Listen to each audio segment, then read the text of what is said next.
I'm a poet, I'm a writer. I know you are doing translation, so you're gonna have a difficult time porque voy a hablar en Spanglish. Since I'm a poet, voy a empezar con un poema. Ese poema se llama Lo que soy, y it goes like this. This is my nature, the truth in my heart, the breath in my lungs. Yo soy the one you fear, the one that got away, soy el único que se te fue. Yo soy el hijo que nunca será padre, el nieto que nunca será husband. I am the near and the far, of earth and sky, el sol y la luna. Soy everything that is in between, entre el hombre y la mujer. Soy el ser que por tu ignorancia no quiere reconocer. I am the one you define with hate, the one that doesn't fit your labels but manages to reclaim his name. Yo soy dualidad, y aunque digas que esta es la misma canción, el mismo poema, te repito que nosotros seguimos hablando de compasión. Yo soy de fuego y tierra, de mares que liberan, de muertes silenciosas. Yo soy la muerte que me deseas. I'm of destruction and reparations, of freedom in cages. I'm the bird that still sings praises, y con todas mis fuerzas te digo que tu odio me libera, porque más que espíritu enjaulado, yo soy el poder de la conciencia.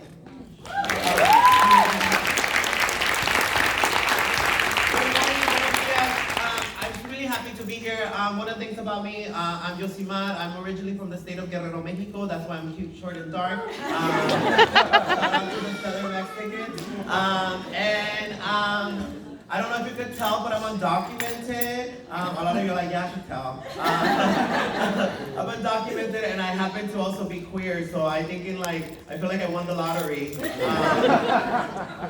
And I titled this presentation, We Have Never Needed Papers to Thrive. I'm really blessed in the fact that I get to go around the country really talking about being undocumented, but being undocumented not from this standpoint. Oftentimes, when we do tell our stories as undocumented people, it's always from a place of deficit, right? This place of pobrecitos, this place when I tell people I'm undocumented, there's this collective sigh, like, pobrecito, no tienes papeles, right? And I love that too, but if you're not gonna give me a scholarship, I don't need the sigh.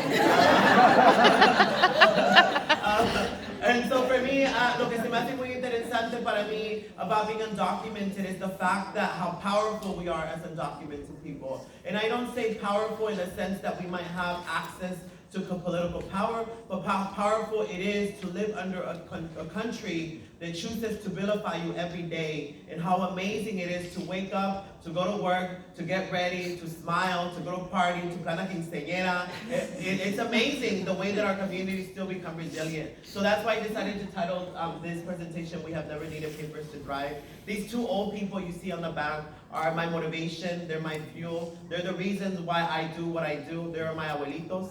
And they're the ones that brought me to the country. They legit carried me when I was 3, so blame them. It's not like they sat me down like, you want to go to Disneyland?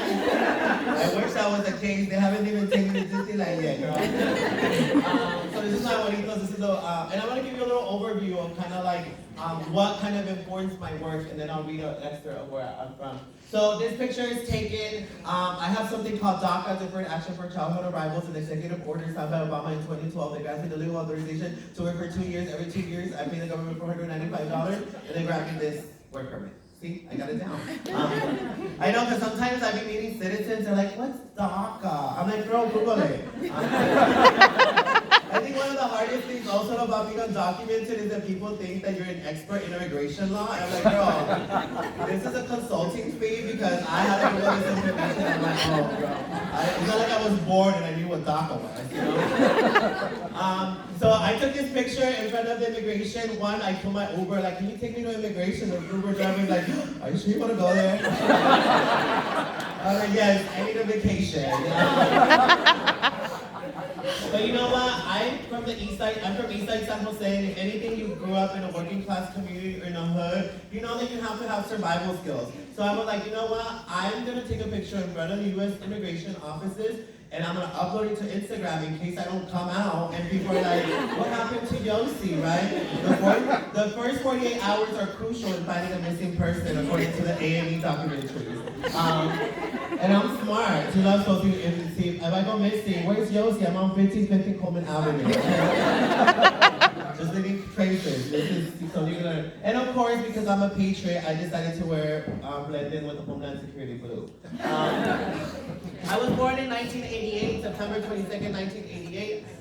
One of the interesting things now, exactly when we talk about the DREAM Act, And when we talk about undocumented people, I think oftentimes the narrative around being undocumented is very focused on youth. It's very youth-based, right? We talk about these kids that don't have access to college, and for me, I want to complicate that, right? Because I think it's very seldom when we also talk about undocumented elders. There's a group of undocumented elders that's ignored because what happens to our grandparents, right? They can't retire, they're still working, and nobody's telling that story. And I think as young people, we're viewed as we have time to wait for immigration reform. But my abuelita doesn't. She's 86 years old, right? And we have to come to the realization that she may never have documents, right?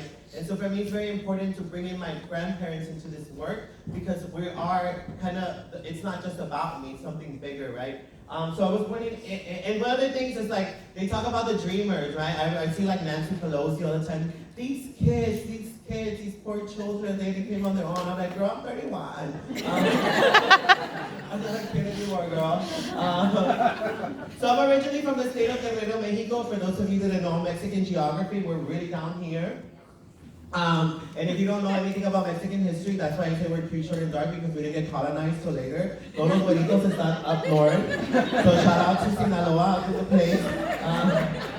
They're like, we're Mexican, girl, you're Spanish. Okay. And this picture, we took it when I was 5 years old. We know someone door knocking about taking photographs.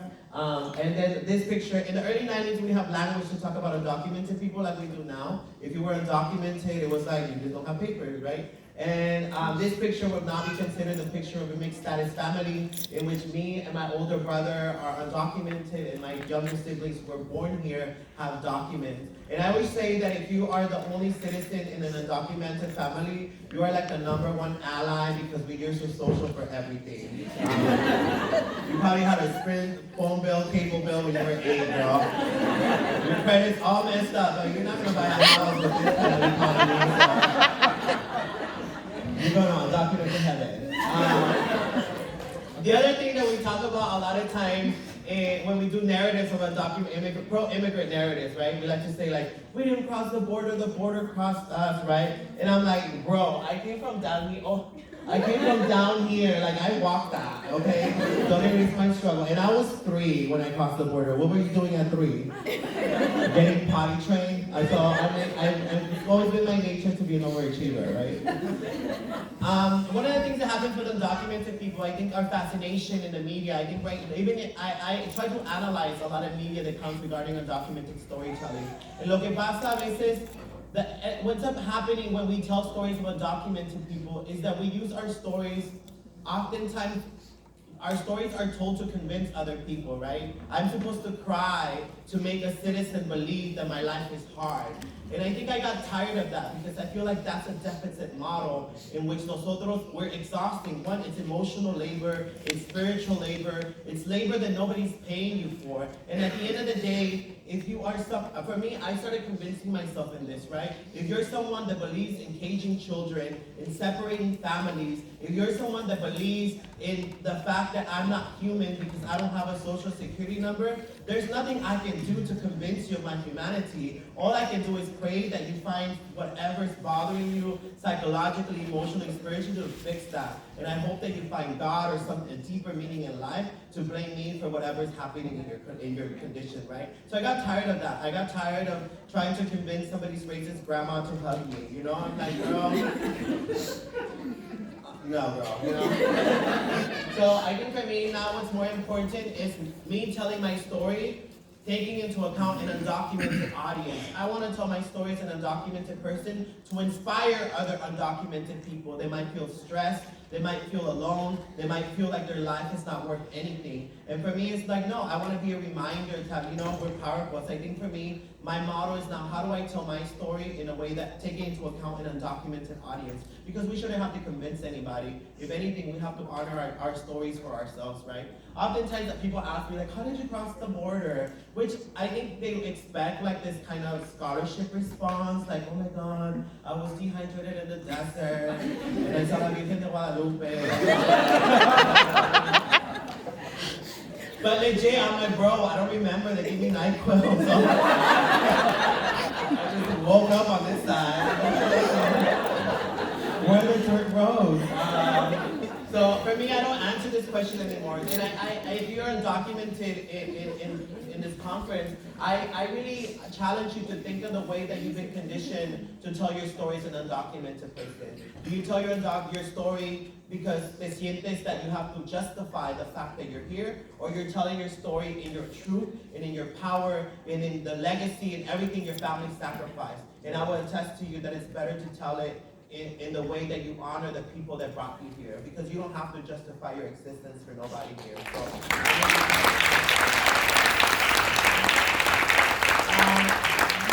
I migrated in 1991. It was the early 90s. Some of you are like, oh my God, that's a long time ago. But I migrated in 1991, and I had a typical American upbringing. We learned English. My two older primas came with us, but they started school earlier. I was 3. So they had a head start. So back in the day, we had cassette tapes. So if you wanted to make a mixtape, tenías que sentar ahí and press the button and record all the songs, right? And there was no lyrics.com. So if you wanted to learn the lyrics, you had to sit there with a notebook and write down the lyrics. So that's what my primas did. So we learned English out of R&B records. So I know all the Monica, Maya, Usher, all of that. That's what I know. And so we grew up in the hood. We grew up in a community of all undocumented people. Oftentimes people were like, oh, we were the only ones. No, my whole block was undocumented. It was like an ice hot spot, you know? But back in the day, there was no ice. It was called INS. See, that's how old. See, I have like a history with immigration. And this picture was taken of me when I was in 3rd grade. You can tell that my mom really did not want me to forget that I was Mexican. So, like little members of Banda Macho. My mom remarried when she got into the country, so she built her own life in a way. And look, what's very interesting that I analyzed in my relationship with my mother is that she left me when I was 1 in Mexico, and she sent for us 2 years ago. But in the time in my developing and forming years when I was a toddler, I kind of grew attached to my grandmother, and for the longest time I thought that my grandma was my mom. So when I arrived here, I think it's very hard for my mom to adapt that her kid was no longer attached to her. So in a way, my mom had to leave me with my grandma to be raised because I wanted to stay with my grandma. My grandma and my grandpa, because they were older, nobody would hire them. One, they don't speak the language, no hablan inglés, and they're older. So in este país, what we value the most is agility, ability, right? How fast you can produce in factories and in these jobs. So they couldn't do that. My grandma saw women recycling bottles and cans, and she asked her, what do you do that for? And it's like, every time I recycle this, I get a check. And so my grandma started recycling bottles and cans, and since I was growing up, she developed a route with different restaurants that would give her the recyclables, and then she would just sell them, and this is how she raised us. And one of the things I talked about my grandma, right? I think one of the things that happens with a lot of our parents that we develop businesses out of necessity is that we don't use language, economic language, to talk about that. I'm like, Grandma, you were a boss chick, you know, you were a CEO of your company, girl. You're out here developing routes, and you're green girl before Al Gore, you know, you're eco-friendly. So I talked to her in this language, like, ay, me gusta cuando me hablas así, you know? But I think for me, I try to do that because it talks about the genius of our communities, right? That we develop these mechanisms, we develop these small businesses, whether it be you selling Jafra or all those little juices to lose weight, right?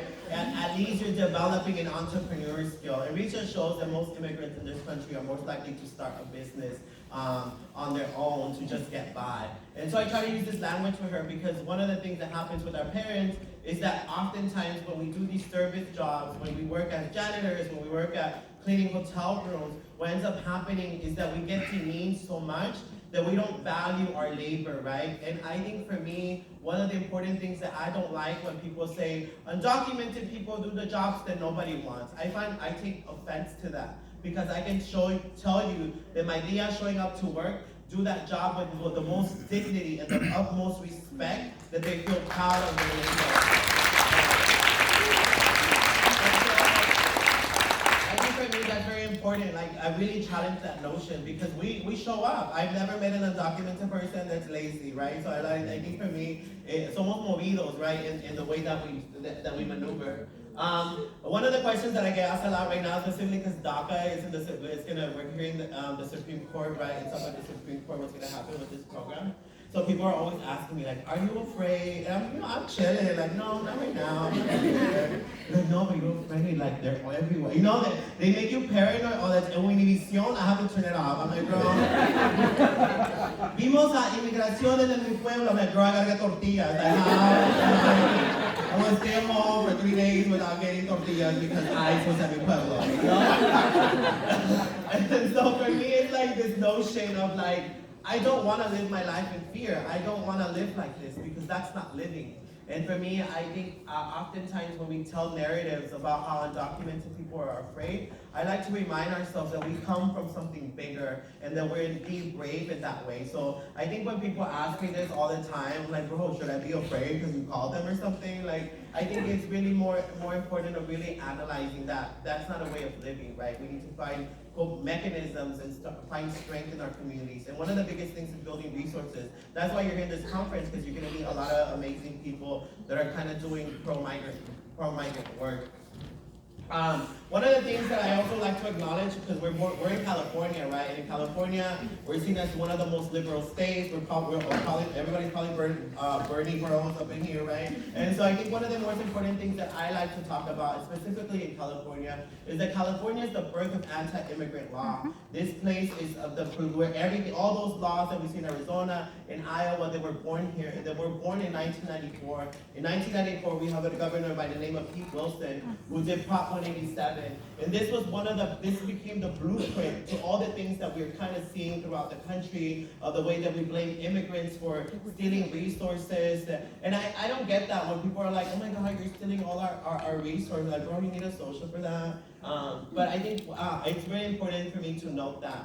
And one of the things, California granted undocumented people the authorization to drive about 5-6 years ago. Then we started mobilizing because we needed driver's licenses because most people were getting deported because of traffic violations. I think for me, it's very important to have that in our sphere. And I think right now what's happening is a lot of people are like, oh, this current administration is coming onto immigrants hard. I like to acknowledge that it's always been hard for us. And we've always been at the scapegoats for whatever malice is happening in the country, right? And so, and for me, it proves to that. We were supposed to leave in 1994, and we're still here. So how resilient is that? In 1994, this is what it looked like. This was America's worst nightmare. Little brown Manda Macho members. But in good conscience, this is what America's worst nightmare is. If you think about the way that voters are, specifically white voters who feel racial anxiety, economic anxiety are voting, it's because these brown children are going to be the dominant in the future, right? We're only the country's only going to get browner. Women are only going to be in positions of more power, and the country's only going to get gayer. So get with it, or we're not hiring you, you know?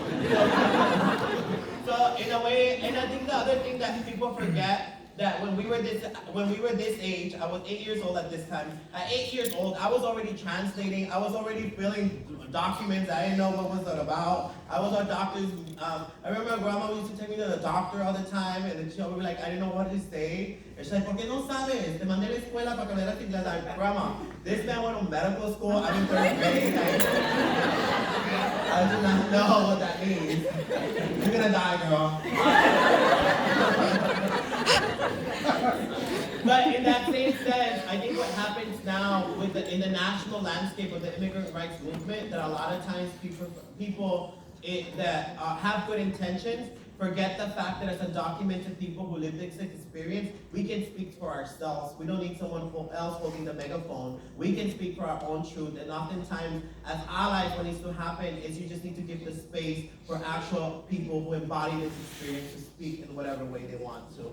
And so for me, it's like now, I'm like 31 now, so I'm not 8 years old anymore, and I really don't need people to like fill out an application for me. I think for me, it's like, how do we empower our current undocumented people to be vocal about, their lived experience and basically what they think. I think a lot of times I don't like to lead with being undocumented, because I think sometimes people think that we're not poets, that we're not artists, that we're not philosophers, that we're not strategists, and I think sometimes it dilutes that. And for me, it's important to acknowledge that undocumented people have lived this, and we continue to know our current situation. 2006, I was in high school. We all remember May 1st, 2006 is the great, also known as the Great American Boycott. Everybody came out. We were out here. You know, we're always fighting for the DREAM Act. I feel like I told this joke, like the DREAM Act is like that abusive boyfriend you're hoping is gonna change, but it's been like 15 years, and it's not coming. We need to start dating new bills, you know, get on the same church and do something else because it's not happening. But I'd like to analyze what happened on the May 1st boycotts. In May 1st boycotts, what the messaging was, we should all wear white and wave American flags because it's going to show that we want to be integrated into the country. And I think with this kind of messaging is we see the birth of the good immigrant, bad immigrant narrative that we're now fighting today, in which the good immigrant is someone that pledges allegiance, that's law-abiding, that allegedly pays taxes, that's doing all these things, and the bad immigrant is someone that doesn't speak English, that's someone, and I think now we're fighting that, like what do we see as deportable and who is not. 2012 is when you wanted to be undocumented because it's like everybody discovered us. I'm like, oh my God, you're a dreamer. I want a picture with a dreamer. It was like Pokemon Go, catch 'em all. It was so late that we ended up on the cover of Time magazine. And Jose Antonio Vargas was kind of the trailblazer into kind of doing the national conversation. Now we know there's 11 million undocumented people. Jose Antonio Vargas, when he came out, people were like, oh my God, you're not a Mexican? Like, no, I'm Filipino. So people started talking about how now there's an influx of the highest rate now are people who are Asians that are overstaying their visas, right? And so he's more having this conversation of making it a global. I used to work for Jose Antonio and used to like run stories all the time. Sometimes we would get reporters that are like, I'm looking for a dreamer in Fresno who's 16, who's pregnant. I'm like, okay, hold up. And they'll be like, I found this person. I'm like, oh my God, I was so good. They would give me these algorithms of undocumented people that they wanted for a story. I'm like, yeah, I'm so good. I should work for ICE. We were going to steal your weapon. Oh my God, that was so horrible. No, I would never work for a terrorist organization. And enter 2018. One of the things that happened in 2018 was the whole DACA got deferred, right? So now everybody's like, oh my God, the dreamers, they're gonna lose their work permit. And I remember that everybody would call me like, oh my God, you're gonna lose your work permit, how does it feel? I'm like, girl, I am stressed right now. I don't need you calling me, telling me, what am I gonna feel if I lose my work permit? But what this did, it did a cultural moment in which we had all these celebrity attention, right? Ellen loves us, Kim loves us, Cher tweeted, I love the dreamers, they can move into my house. Like, oh girl, what's your address? But more than anything, I want to talk about the way that we commodify struggle and the way oftentimes the undocumented folks get paid all the time. We're used all the time. You know, we saw the Super Bowl with J-Lo and the children in cages, and I love that because it was such a beautiful cultural moment. But what happens beyond that? What happens beyond this state of solidarity? Oftentimes what happens with undocumented people is we might not have political power in that way, but we do have cultural power. Cultural power in our own stories, and what ends up happening is that people come into our neighborhoods, tell stories, and make films, write books, write articles, and we never get any attention for the lived experience. Somebody else always gets praised for the work. Right now, I've been doing a lot of TV consulting. I currently live in Los Angeles. We consult in a lot of TV shows that are introducing a lot of storylines for undocumented people. We did a storyline on Grey's Anatomy. They had a dreamer that was a doctor, and then we did a storyline on NBC's Mateo Superstore with an undocumented queer Filipino character. So that kind of stuff, that right now there's this hunger for undocumented stories. So I'd like to remind undocumented people that you have cultural power in your own narrative in the way that you tell it.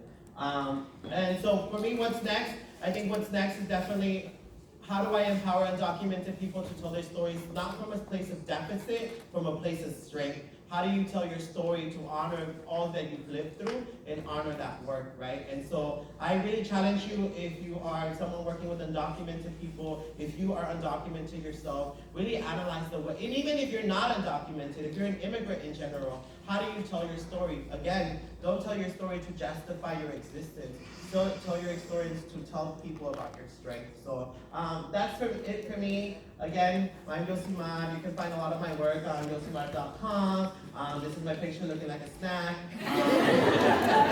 Right here. If you have any citizen friends with papers and good credit, let's happen. Thank you so much for having me. God bless America.